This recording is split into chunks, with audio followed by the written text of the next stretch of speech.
GHMC head office లో ప్రజావాణి కార్యక్రమం ప్రారంభమైంది. 3.5 నెలల గ్యాప్ తర్వాత ప్రజావాణి మళ్లీ మొదలైంది. కార్యక్రమానికి వివిధ డిపార్ట్మెంట్ల అధికారులు హాజరయ్యారు. హెడ్ ఆఫీస్ తో పాటు 6 జోన్లు 30 సర్కిల్ ఆఫీసుల్లోనూ ఇవాల్టి నుంచే ప్రజావాణి స్టార్ట్ అయింది. ప్రజల నుంచి వచ్చిన అప్లికేషన్లను కమిషన్ అధికారులు స్వీకరిస్తున్నారు. జీహెచ్ఎంసీలో ప్రజావాణికి సంబంధించి మరిన్ని అప్డేట్స్ అందించడానికి శ్రవణ్ లైవ్ లో ఉన్నారు. శ్రవణ్, డీటెయిల్స్ ఏంటి? దాదాపుగా 3.5 నెలల తర్వాత జీహెచ్ఎంసీ ప్రధాన కార్యాలయంతో పాటు 6 జోనల్ కార్యాలయాలు 30 సర్కిల్ కార్యాలయాల్లో ఇవాళటి నుంచి ప్రజావాణి కార్యక్రమం జరగబోతుంది. ప్రస్తుతం మనం ట్యాంక్ బండ్ దగ్గర ఉన్నటువంటి జీహెచ్ఎంసీ ప్రధాన కార్యాలయంలో ఉన్నాం.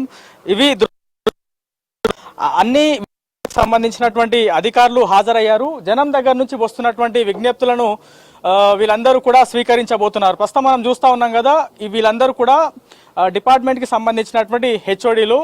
జనం ఇంకా పూర్తి స్థాయిలో రావాల్సి ఉంది. అంటే ఎలక్షన్ కోడ్ దాదాపుగా 3.5 నెలలు ఉంది కాబట్టి ఇంకా మళ్ళీ ప్రజావాణి స్టార్ట్ అయ్యింది అనేటువంటి అంశం జనంలోకి పూర్తి స్థాయిలో వెళ్ళకపోవడం వల్లనే ప్రజావాణికి పూర్తి స్థాయిలో ఇంకా జనం రాలేదు అనేది మనకి ఉన్నటువంటి సమాచారం. మనం చూస్తా ఉన్నాం కదా, ఇది ప్రజావాణికి సంబంధించి జీహెచ్ఎంసీ ప్రధాన కార్యాలయంలో ఫస్ట్ ఫ్లోర్లో పన్వర్ హాల్. ఈ పన్వర్ హాల్లోనే ప్రతి సోమవారం ప్రజావాణికి సంబంధించిన విజ్ఞప్తులు తీసుకునేందుకు వీళ్ళందరూ అధికారులు ఇక్కడ ఒక చోటికి చేరుతారు. ప్రస్తుతం మనం ఎదురుగా ఒక సిస్టమ్ కదా, ఆ సిస్టమ్ లో వచ్చినటువంటి ఫిర్యాదు కూడా దాంట్లో ఎంట్రీ చేస్తారు. ఓవరాల్ గా ఎన్ని ఫిర్యాదులు వచ్చాయి, ఏ విభాగానికి సంబంధించి ఎక్కువ ఫిర్యాదులు వచ్చాయి అనేది అడిగేటువంటి ప్రయత్నం చేస్తా ఉన్నారు. అధికారులు ఉన్నారు, మాట్లాడదాం. మేడం, ఫిర్యాదులు వస్తున్నాయా జనం దగ్గర నుంచి?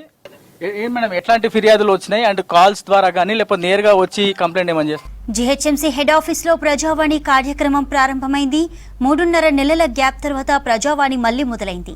కార్యక్రమానికి వివిధ డిపార్ట్మెంట్ల అధికారులు హాజరయ్యారు.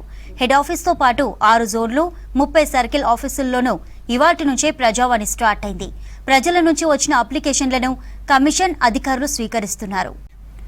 జీహెచ్ఎంసీ హెడ్ ఆఫీస్ లో ప్రజావాణి కార్యక్రమం ప్రారంభమైంది. 3.5 నెలల గ్యాప్ తర్వాత ప్రజావాణి మళ్లీ మొదలైంది. కార్యక్రమానికి వివిధ డిపార్ట్మెంట్ల అధికారులు హాజరయ్యారు.